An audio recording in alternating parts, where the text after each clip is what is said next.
പശ്ചിമേഷ്യയിൽ ആക്രമണം കടുപ്പിച്ച് ഇറാൻ. ഇസ്രായേലിന്റെ വടക്കൻ മേഖലയിലുണ്ടായ മിസൈൽ ആക്രമണത്തിൽ 80-ലധികം പേർക്ക് പരിക്കേറ്റു. രാജ്യമെമ്പാടും അതീവ ജാഗ്രതാ നിർദ്ദേശം നൽകിയിരിക്കുകയാണ്. തുർക്കിയിലെ നാറ്റോ സൈനിക കേന്ദ്രത്തിന് നേരെയും ആക്രമണമുണ്ടായി.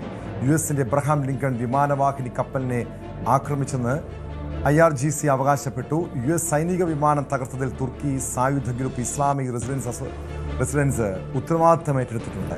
അതേസമയം യുദ്ധം തങ്ങൾ ജയിച്ചുകൊണ്ടിരിക്കുകയാണെന്നും ചില മാധ്യമങ്ങൾ വാർത്തകൾ തെറ്റായി വളച്ചൊടിക്കുകയാണെന്നുമാണ് ഡൊണാൾഡ് ട്രംപ് പറയുന്നത്.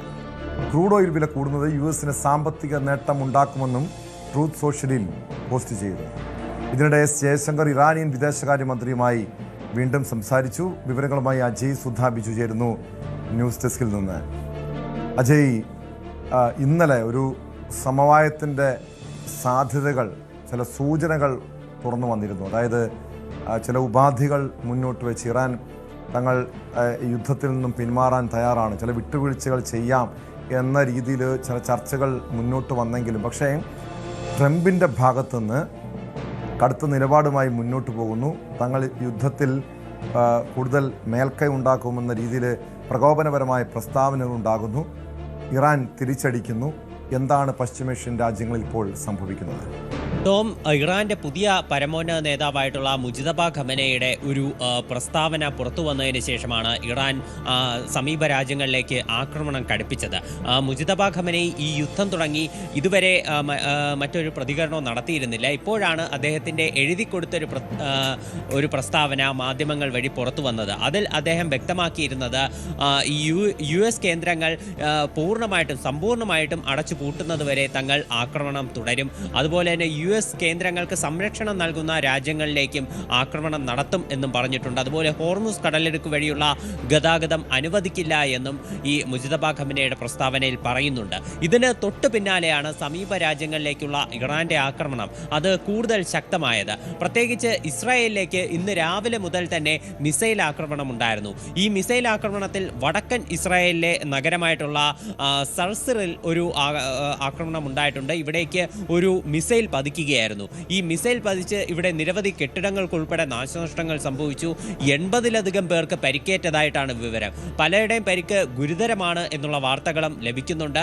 അതുപോലെ തെക്കൻ ഇസ്രായേലിലും നിരന്തരം സൈറനുകൾ മുഴങ്ങിക്കൊണ്ടിരിക്കുകയാണ്. ഇവിടെ അതീവ ജാഗ്രതാ നിർദ്ദേശം പ്രഖ്യാപിച്ചിട്ടുണ്ട്. ഇപ്പോൾ ഈ ആക്രമണത്തിന് പിന്നാലെ ടെഹ്റാനിലേക്കുള്ള ആക്രമണം അത് ഇസ്രായേൽ കടുപ്പിക്കുകയും ചെയ്തിട്ടുണ്ട്. ഇറാന്റെ സമീപ പ്രദേശങ്ങളിലുള്ള മറ്റ് ആക്രമണങ്ങൾ നോക്കുകയാണെങ്കിൽ ഇപ്പോൾ നിലവിൽ IRGC അവകാശപ്പെടുന്ന ഒരു പ്രധാനപ്പെട്ട കാര്യമെന്ന് പറയുന്നത് US വിമാനവാഹിനി കപ്പലായിട്ടുള്ള എബ്രഹാം ലിങ്കനെ ആക്രമിച്ചു എന്ന് IRGC വ്യക്തമാക്കുന്നുണ്ട്. എന്നാൽ ഇത് നിലവിൽ US സെൻട്രൽ കമാൻഡ് നിഷേധിക്കുകയായിരുന്നു. CBS ന്യൂസും ഇത്തരമൊരു കാര്യം റിപ്പോർട്ട് ചെയ്തിട്ടുണ്ട്. അതായത് ഈ എബ്രഹാം ലിങ്കൺ കപ്പലിന് സമീപം ഒരു ഇറാനിയൻ കപ്പൽ ഇതിന് വളരെ സമീപത്തായി വരികയും ഈ എബ്രഹാം ലിങ്കന് നേരെ ഒരു മിസൈൽ തൊടുത്തുവിടുകയും ചെയ്തു എന്നാണ് പല അന്താരാഷ്ട്ര മാധ്യമങ്ങളിലും വന്നിട്ടുള്ള റിപ്പോർട്ട്. എന്നാൽ ഇതിനെ US കമാൻഡ് നിഷേധിച്ചുകൊണ്ട് പറയുന്നത് ഈ മിസൈൽ ഇവർ തൊടുത്തുവിട്ടിരുന്നു. എന്നാൽ എബ്രഹാം ലിങ്കന് ഇത് വളരെ വിജയകരമായി പ്രതിരോധിക്കാൻ സാധിച്ചു. തുടർന്ന് എബ്രഹാം ലിങ്കണിൽ നിന്ന് തിരിച്ച് ഫയറിംഗ് ഉണ്ടായപ്പോൾ ഈ കപ്പൽ പിന്മാറുകയായിരുന്നുവെന്നും ഈ US സെൻട്രൽ കമാൻഡ് വ്യക്തമാക്കുന്നുണ്ട്. ഈ എബ്രഹാം ലിങ്കന്റെ ചില ചിത്രങ്ങളോടൊപ്പമാണ് ഇത്തരമൊരു പ്രസ്താവന അവർ നടത്തിയത്. എന്നാൽ IRGC തങ്ങളുടെ നിലപാടിൽ തന്നെ ഉറച്ചു നിൽക്കുകയും ചെയ്യുന്നുണ്ട്. ഈ എബ്രഹാം ലിങ്കനെ ആക്രമിച്ചു, അതുപോലെ തന്നെ ഈ കപ്പലിന്റെ പ്രവർത്തനം അത് ഏറെക്കുറെ തകരാറിലാക്കാൻ സാധിച്ചു എന്നതുൾപ്പെടെയാണ് IRGCയുടെ ഒരു ആരോപണം എന്ന് പറയുന്നത്. അതുപോലെ തന്നെ ഇപ്പോൾ നിലവിൽ മറ്റൊരു പ്രധാനപ്പെട്ട ഇറാന്റെ ആക്രമണമാണ് തുർക്കിയിലെ ഈ നാറ്റോയുടെ ആസ്ഥാനത്തിന് നേരെ ഉണ്ടായിട്ടുള്ള ആക്രമണം. ഈ ആക്രമണത്തിൽ നാറ്റോ ആസ്ഥാനത്തിന് മറ്റ് നാശനഷ്ടങ്ങളൊന്നും സംഭവിച്ചിട്ടില്ല. ഈ നാറ്റോ കേന്ദ്രത്തിലേക്ക് വന്ന മിസൈൽ വളരെ വിജയകരമായി നശിപ്പിക്കുകയും ചെയ്തിട്ടുണ്ട്. എന്നാൽ ഈ മിസൈലിന്റെ അവശിഷ്ടങ്ങൾ തുർക്കിയിലെ പല ഭാഗങ്ങളിലായിട്ട് പതിച്ചു. അതിൽ ചില സാരമായിട്ടുള്ള നാശനഷ്ടങ്ങൾ ഉൾപ്പെടെ രാജ്യത്ത് പല ഭാഗത്ത് റിപ്പോർട്ട് ചെയ്തിട്ടുണ്ട്. ഇതിനു മുൻപേ 2 ദിവസം മുൻപേ ഉള്ള സാഹചര്യം നമ്മൾ നോക്കുകയാണെങ്കിൽ ഇതിനു മുൻപും ഈ തുർക്കിയിലുള്ള നാറ്റോയുടെ കേന്ദ്രത്തിലേക്ക് ഈ ആക്രമണം, ഇറാന്റെ ഭാഗത്ത് നിന്ന് ആക്രമണം ഉണ്ടായിട്ടുണ്ട്. അതുപോലെ തന്നെ ഇന്ന് രാവിലെ നമ്മൾ കേട്ട ഏറ്റവും വലിയ വാർത്തയാണ് US-ന്റെ ഒരു റീഫ്യൂവലിംഗ് സൈനിക വിമാനം തകർന്നു വീണു എന്നത്. US-ന് 2 KC-135 വിമാനങ്ങളാണ് ഉണ്ടായിരുന്നത്. അതിൽ ഒരു വിമാനമാണ് പടിഞ്ഞാറൻ ഇറാഖ് ഭാഗത്ത് വെച്ച് തകർന്നു വീണത്. എന്നാൽ US ഇക്കാര്യത്തിൽ വ്യക്തമാക്കിയത് ഇതൊരു ഫ്രണ്ട്ലി ഫയറിംഗ് കാരണം ഈ വിമാനത്തിന് ചില സാങ്കേതിക തകരാറുണ്ടാവുകയും അതിനെ തുടർന്ന് ഇത് തകർന്നു വീഴുകയുമായിരുന്നു എന്നാണ് US വ്യക്തമാക്കിയിട്ടുള്ളത്. എന്നാൽ ഇറാഖിലുള്ള ഒരു സായുധ ഗ്രൂപ്പായിട്ടുള്ള ഇസ്ലാമിക് റെസിസ്റ്റൻസ് ഇതിന്റെ ഉത്തരവാദിത്തം ഏറ്റെടുത്തിട്ടുണ്ട്. രാജ്യം മുഴുവൻ, ഇറാഖ് മുഴുവനുള്ള US സൈനിക കേന്ദ്രങ്ങൾക്കെതിരെ തങ്ങൾ ആക്രമണം തുടർന്നു വരികയാണെന്നും അവർ വ്യക്തമാക്കിയിട്ടുണ്ട്. എന്തായാലും നിലവിൽ ഈ വിമാനത്തിലുണ്ടായിരുന്ന 5 US-ന്റെ സൈനികരെ കാണാനില്ല. അവർക്ക് വേണ്ടിയിട്ടുള്ള തിരച്ചിൽ ഉൾപ്പെടെ ഇറാഖിനകത്ത്, പടിഞ്ഞാറൻ ഇറാഖിനുള്ളിൽ തുടർന്നുകൊണ്ടിരിക്കുകയാണ്. അതുപോലെ ഇറാഖിലുണ്ടായിരുന്ന ഫ്രാൻസിന്റെ ഒരു സൈനിക കേന്ദ്രത്തിൽ ഒരു ഫ്രഞ്ച് സൈനികൻ കൊല്ലപ്പെട്ടിട്ടുണ്ട്. മറ്റ് നിരവധി ഫ്രഞ്ച് സൈനികർക്ക് പരിക്കേൽക്കുകയും ചെയ്തിട്ടുണ്ട്. ഇവർ മേഖലയിലുള്ള ISI സാന്നിധ്യത്തിനെതിരെ യുദ്ധം ചെയ്യുന്ന സൈനികരായിരുന്നു. അപ്പോൾ ഈ ISIക്കെതിരെയുള്ള ഓപ്പറേഷനിൽ ഏർപ്പെട്ടുകൊണ്ടിരിക്കുകയാണ് ഇവർക്കെതിരെ ഇറാന്റെ ആക്രമണം ഉണ്ടായതെന്ന് ഫ്രഞ്ച് പ്രസിഡന്റ് ഇമ്മാനുവൽ മാക്രോൺ വ്യക്തമാക്കി. അതുപോലെ ഒമാനിൽ മറ്റൊരു സംഭവം കൂടി ഇന്ന് നടന്നിട്ടുണ്ട്. ഒമാനെതിരെ ആദ്യഘട്ടത്തിൽ ആക്രമണമൊന്നും നടന്നിരുന്നില്ല. പിന്നീട് 2 സ്ഥലങ്ങളിൽ ആക്രമണം നടന്നിരുന്നു. ഇന്നലെ അവരുടെ സലാല പോർട്ടിലുള്ള ഒരു എണ്ണ ടാങ്കറിന് നേരെ ആക്രമണം ഉണ്ടായി. ഇന്നും രാജ്യത്തിന് നേരെ ഇറാന്റെ ഭാഗത്ത് നിന്ന് ആക്രമണം ഉണ്ടായിട്ടുണ്ട്. ഇന്നൊരു ഡ്രോൺ അറ്റാക്കാണ് ഒമാനിലുണ്ടായത്. ഈ ഡ്രോൺ അത് ഒമാൻ വളരെ വിജയകരമായി ഇന്റർസെപ്റ്റ് ചെയ്ത് നശിപ്പിച്ചെങ്കിലും ഡ്രോണിന്റെ അവശിഷ്ടം വീണ് 2 പേർ കൊല്ലപ്പെടുന്ന സാഹചര്യം ഒമാനിൽ ഉണ്ടായിട്ടുണ്ട്. 2 വിദേശ തൊഴിലാളികളാണ് ഒമാനുള്ളിൽ കൊല്ലപ്പെട്ടത് എന്നാണ് വിവരമുള്ളത്. ഇവരുടെ വിശദാംശങ്ങൾ നമുക്ക് നിലവിൽ ലഭ്യമായിട്ടില്ല. ഒമാൻ ആദ്യഘട്ടത്തിൽ ഈ അമേരിക്കയ്ക്കും ഇറാനുമിടയിൽ മധ്യസ്ഥത വഹിച്ച് വളരെ വിജയകരമായി ചർച്ചകൾ മുന്നോട്ട് കൊണ്ടുപോയിരുന്ന ഒരു രാജ്യമായിരുന്നു. ഗൾഫ് മേഖലയിൽ നോക്കിക്കഴിഞ്ഞാൽ ഇറാനെ ഏറ്റവും കൂടുതൽ പിന്തുണയ്ക്കുന്ന രാജ്യവുമായിരുന്നു ഒമാൻ. അപ്പോൾ ഒമാന് നേരെ ഇന്ന് വീണ്ടും ഇത്തരത്തിലൊരു വലിയ പ്രകോപനം ഇറാന്റെ ഭാഗത്തു നിന്നുണ്ടായിരിക്കുകയാണ്. തീർച്ചയായിട്ടും ഇതിന്റെ തുടർ പ്രതികരണങ്ങൾ വരുമ്പോൾ ഒമാന്റെ നിലപാട് എത്തരത്തിലാകുമെന്നുള്ളത് നമുക്ക് തീർച്ചയായിട്ടും പ്രവചിക്കാൻ കഴിയില്ല.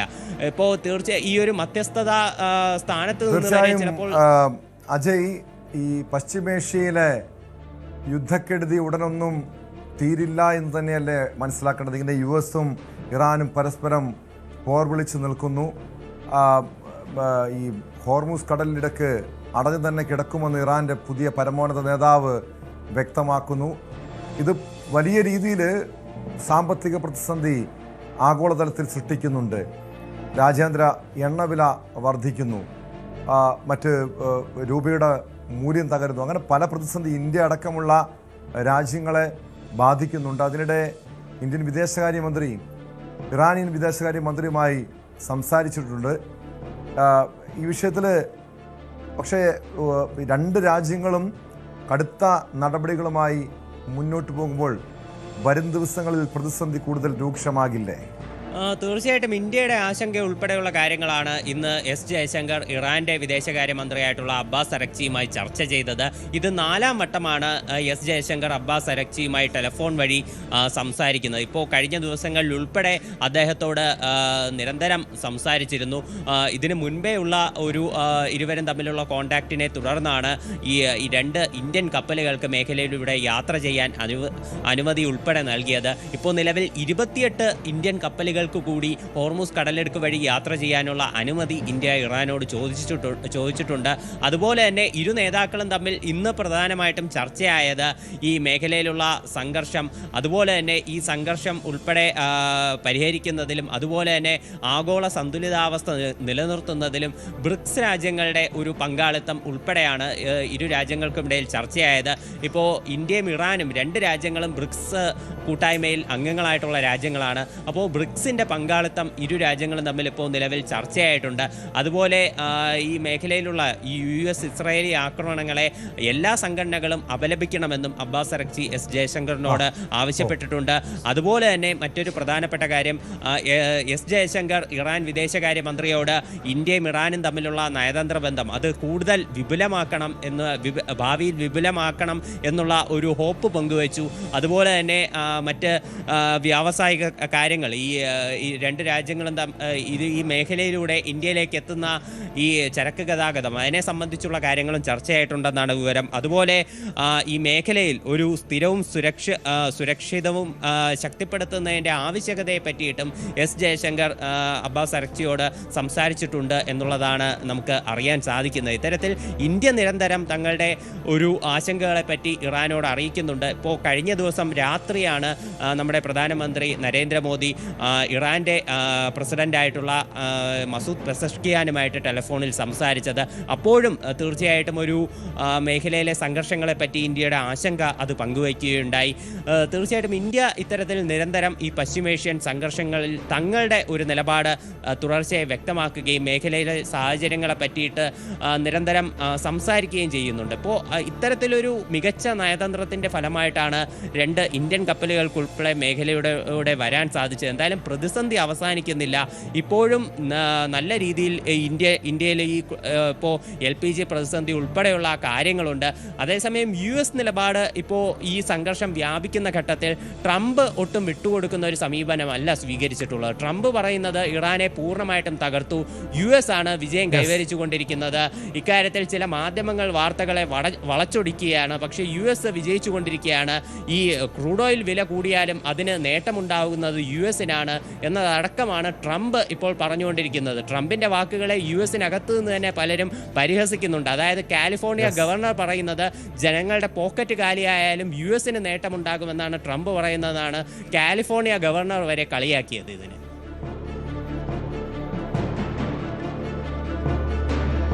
വ്യക്തമാണ്. അജയ് സുധാ ബിജുവാണ് വിവരങ്ങൾ നൽകിയത്. ഇത് വലിയ രീതിയിലാണ് ഓരോ രാജ്യങ്ങളെയും, പ്രത്യേകിച്ച് ഇന്ത്യ അടക്കമുള്ള രാജ്യങ്ങളെ യുദ്ധം ബാധിക്കുന്നത്. പ്രത്യേകിച്ചും ക്രൂഡ് ഓയിലിൻ്റെ വില വർദ്ധിക്കുന്നത് വരും ദിവസങ്ങളിൽ ഒരുപക്ഷെ ഇന്ധന വില വർദ്ധിക്കാൻ കാരണമാകും. പാചകവാതക ഇപ്പോൾ തന്നെ വലിയ പ്രതിസന്ധി സൃഷ്ടിച്ചിട്ടുണ്ട്. LPG പ്രതിസന്ധിയെ അതിരൂക്ഷമാണ്. അത് പ്രത്യേകിച്ചും ഹോട്ടലുകളുടെ പ്രവർത്തനങ്ങളെ ബാധിക്കുന്നു. നിരവധി ഹോട്ടലുകൾ അടച്ചിടേണ്ട സാഹചര്യത്തിലേക്ക് കാര്യങ്ങൾ നീങ്ങിയിരിക്കുന്നു.